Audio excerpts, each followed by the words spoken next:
Hey everyone, welcome back to my channel. In today's video, I will show you how to share your Google Calendar using the Google Calendar mobile app. Let's get started. First, open the Google Calendar app on your phone and make sure you are logged into your account. Once you are on your home page, tap the three horizontal lines in the top left corner to open the menu. Scroll down to My Calendar. Find the calendar you want to share. Tap the three dots next to it. In the menu, that appears, tap settings or sharing. Scroll down to share with specific people.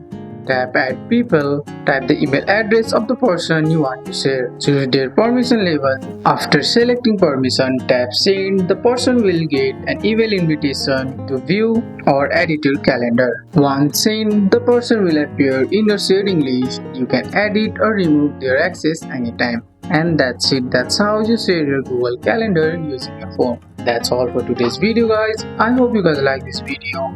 If you found this video helpful, drop a like, subscribe for more videos. Thanks for watching. See you in the next one.